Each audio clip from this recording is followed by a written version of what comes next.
नमस्ते मित्रांनो. मागील भागात आपण पाहिले हनुमा आणि मास्तर लग्नाला गेलेली असतात.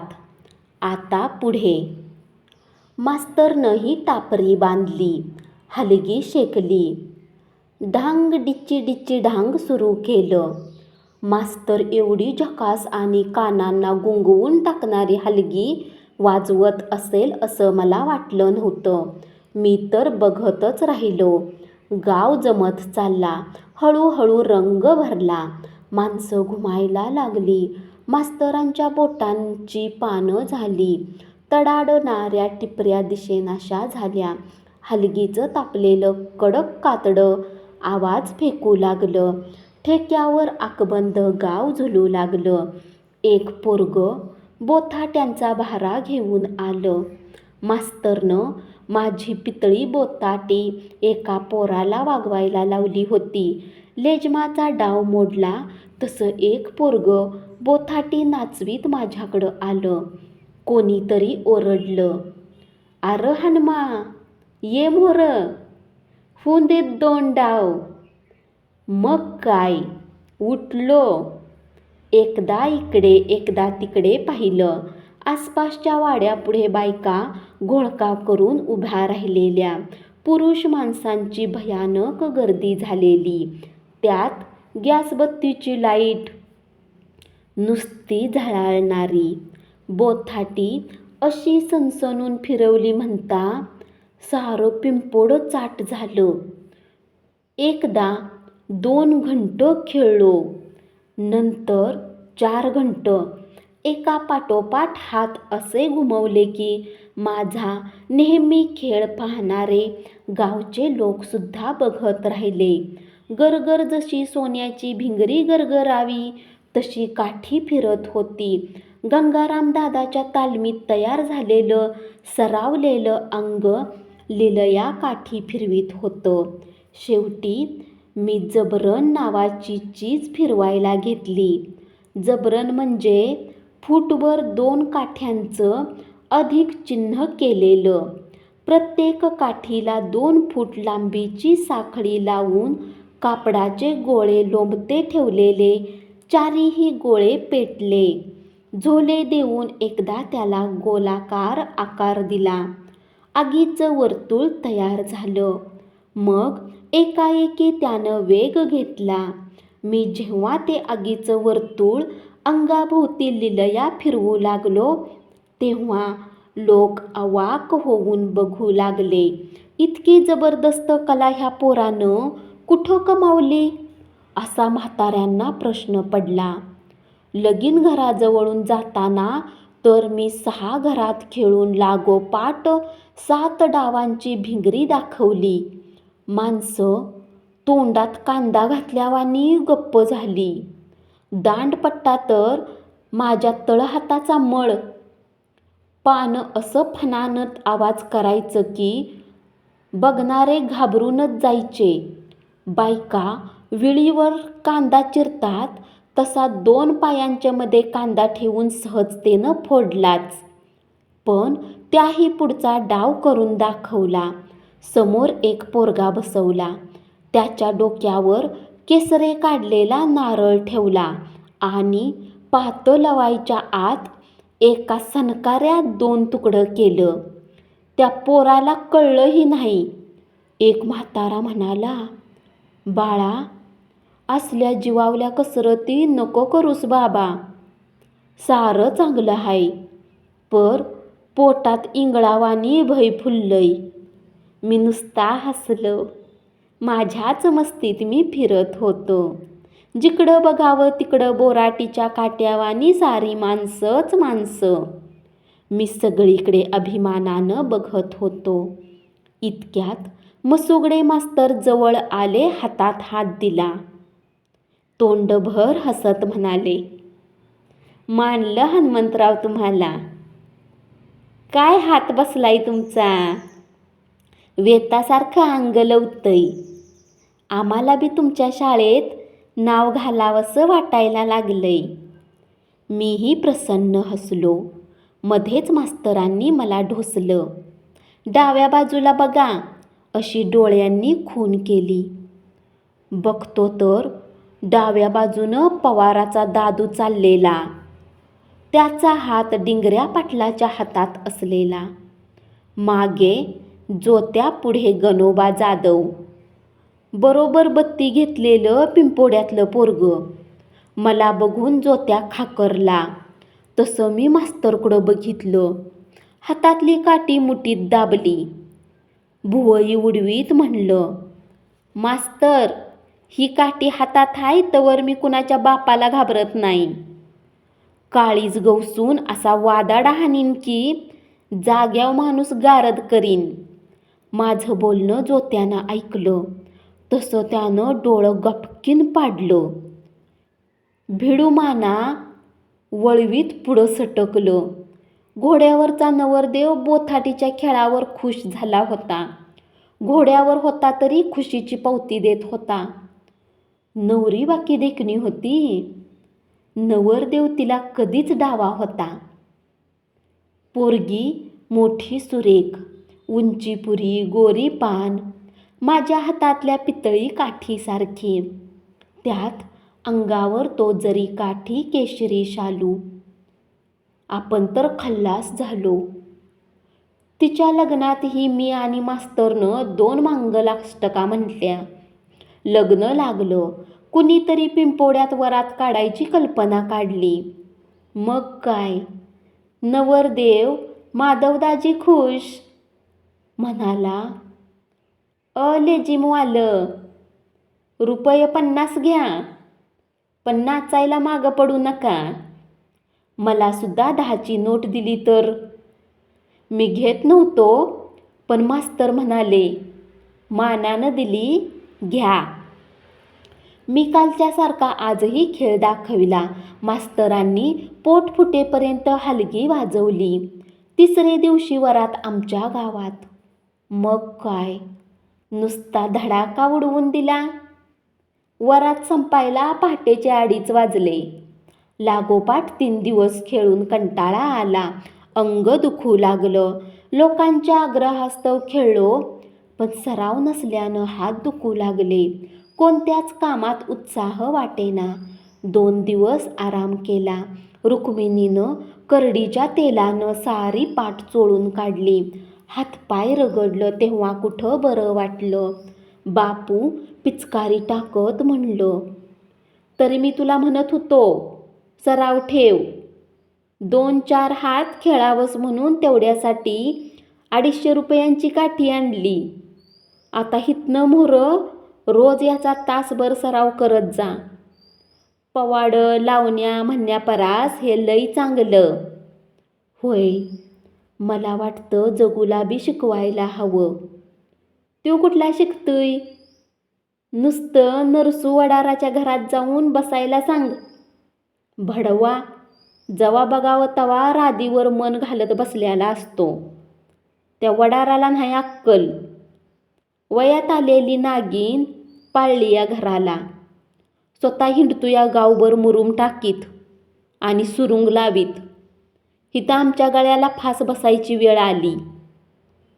त्याला 17 जणांकडनं परस्पर सांगून बघितलं, ऐकतोय कुठं? एवढा शहाणा आहे. आडवा चालायला सोकलाय. मग लगीन करून टाका की त्याचं. शहाणा आहेस. आत्ताशी कुठं 18 वर्ष पुरी झालेली आहे ती. खेळू द्या आणखी 2 वर्ष. मग हाच येसन नाकात अन कान बायकोच्या हातात. बापूंचं बोलणं ऐकून हसू आवरेना. महादुबी दाताड नाचवीत पळाला. रुक्मिणी तिथंच बसली होती.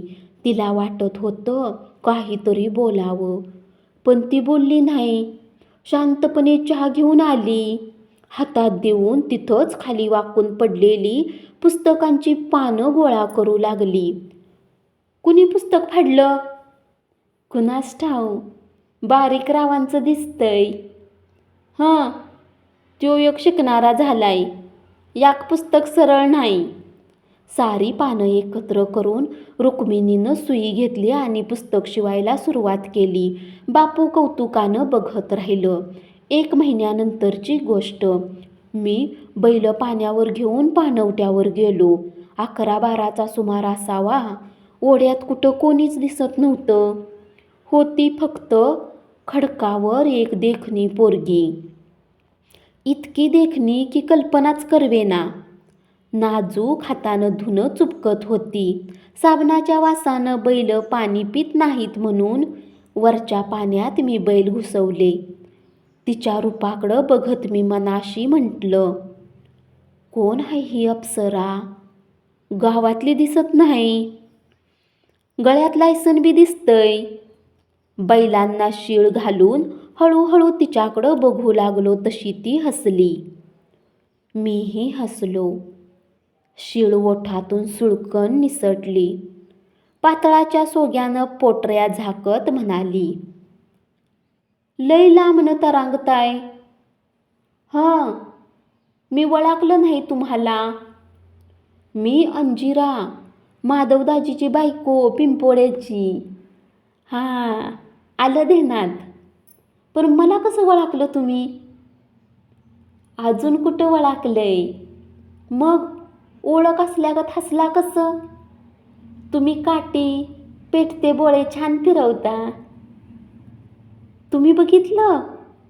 होय, असली माणसं मला आवडतात. तुम्ही खऱ्या अर्थानं पुरुष आहात. त्या अप्सरेचं बोलणं मला खरंच वाटेना. अंजिरा एकटक बघत होती. चित्रातल्या गवळणीनं बघावं तसं, पाण्यातली खवली हसावी तशी ती हसत होती.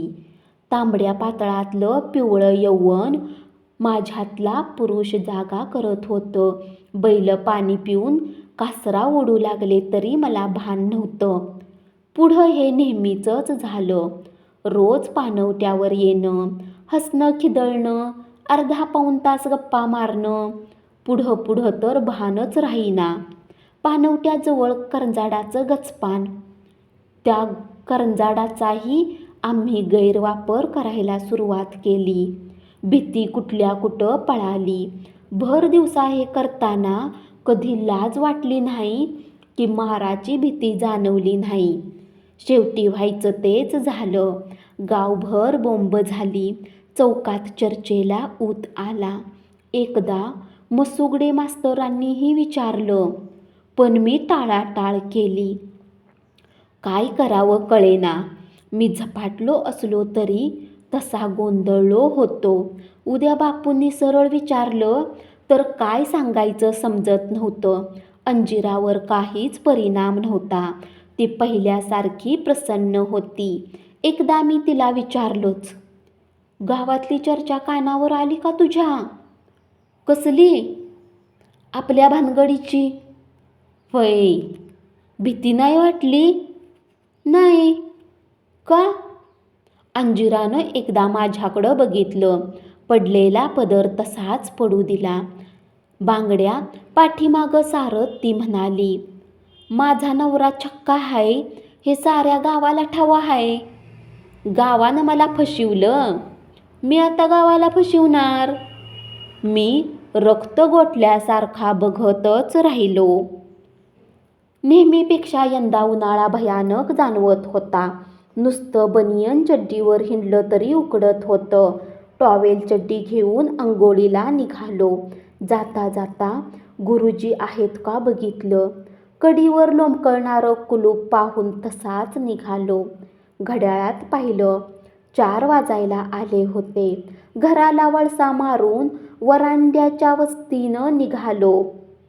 वडाराच्या वस्तीनं निघालो तर नरसू वडाराच्या खोपटात रडारड चाललेली.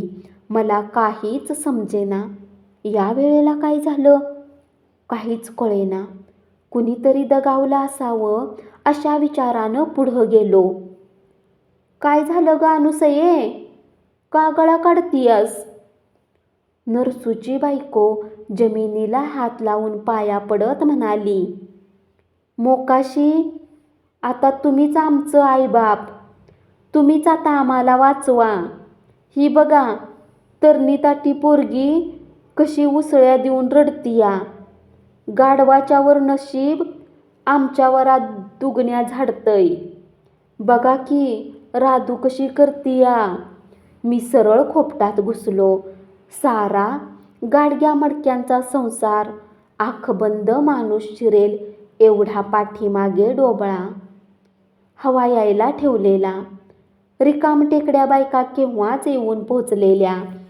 राधू कोपरा धरून रडत बसलेली. बाया तिची समजूत काढीत असलेल्या. काही सांगण्यापेक्षा रडण्यावरच तिचा जास्त भर. नुसतं हुंदकायचं एवढं खरं. का रडतीयस ग राधू? मी विचारलं तसं तिनं एकदा वर बघितलं आणि पुन्हा रडणं जास्तच वाढवलं. तिची आई पातळ सावरीत पाठशिरी पुढं झाली. म्हणाली, आव तिला कशाला विचारताय? मला विचारा, काय झालं? गावानं कपाळावर मिरं वाटलं आमच्या. मी ध्यानात नाही आलं. पार पोरीची आबरू लुटली. आया बाया हाय त्या का नाही त्या किरड्यासनी? अगं परकुनी, आता काय सांगायचं तुम्हाला? मोठ्या कुळीत जलम घेऊन आमचं असं का वागते ती माणसं? मला मेलीला मरण तरी कसं येईना? पोरीचा बा अजून कसा येईना? अजून पोरीचं लगीन हुयाचं. अशानं तिनं संसार कधी मांडायचा? गप ग गप, नको रडू. राधीपेक्षा तिची आईच जास्त रडत होती. मध्येच खाली बसून गहिवर घालत होती. हाणून बडवून घेत होती. समजावणाऱ्या बायाही सरावलेल्या. दोन्ही बाजू एका वेळी सावरत होत्या. बघता बघता वस्तीवर 5-50 माणसं जमा झाली. दिवसभर शेण्या थापणाऱ्या वडारणी काळं दात नाचवीत कलकलायला लागल्या. काळी भोरं छाताडं नाचवीत आत बाहेर करायला लागल्या. तेवढ्यात टिकाव नाचवीत नरसू आलाच. धाकटं पोरगं शिवजा गाढवं मध्येच सोडून बापामागं पळत आलं. बायकांचा गराडा जास्तच वाढला. एवढंसं खोपटं, त्यात डोबळा असल्यासारखा दरवाजा. राधीनं रडायला सपाटा लावलेला. काही कळत नव्हतं. मी मनातनं घाबरलेला होतो. जगून काही बरं वाईट केलं नसेल ना, असा विचार मनात चमकला. तसा मी थरारलो. अंगावर फरशी पसरली. नाही म्हटलं तरी घाबरलो. डाव्या छाताडात कळ आली. मी तशीच सावरत बाहेर आलो. ओंडक्यावर दुसरा ओंडका असल्यासारखा टेकलो. जवळच्या शेणीच्या ढिगाकडे बघत मी विचार करायला लागलो. रडारडीत कुणालाच कुणाचं काहीच कळत नव्हतं. नवरा दिसला तसा राधीच्या आईला जोर चढला. ती जास्तच रडायला लागली. मलाही राग आला. मी बायकांच्यावर आवाज चढवीत खेकसलो. आर गहिवर घालाय कुणी मेलय वय? का हात टाकला कुणी अंगाव?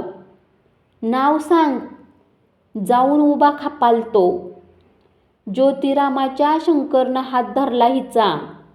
बघा की, पातळाच्या सुदीक पार तिरगाने केले त्या. त्याच्या आईला त्याच्या भडवाईक त मोहरा गेलाय व्हय? का मरणाला हाका मारतोयास म्हणाव. नरसूही पेटला. म्हणाला, त्याच्या आईला त्याच्या टिकावानं खूनच करतो त्याचा. हून काय होईल? फासाला जावं लागल ना, नाहीतर गाव सोडावं लागल. गाव काय सोडायला लागतंय नव? किती वेळ गप्प बसायचं? जवा बघावं तवा काय ना काय खुसपाट हायच. गरीब झाला म्हणून कुणी कसं बी दाबायचं वय? तरी नरसू तुला 17 वेळा सांगितलं पोरीचं लगीन कर म्हणून. शहाण्या माणसानं पदरात गुलकाड्या बांधून चुली मोहरं बसू नाही. तू माझं सारं सांगणं हसण्यावारी घालिवलंस. आता कशाला कोकाल तुयास? झालं ते झालं, पर आता वाट काढायला हवी. वाट निघायला काय होतंय? ये राधे, नको रडू. बास आता, गप हो. ह्या माणसाला भाव समज तुझा. बघतोच त्या शंकर्याकडं. लई उंडक्या खोंडावानी उदाळतोया होय? भडव्याचा हातच कोपरातनं तोडतो की. मला वाटतंय जावं चावडीकडं.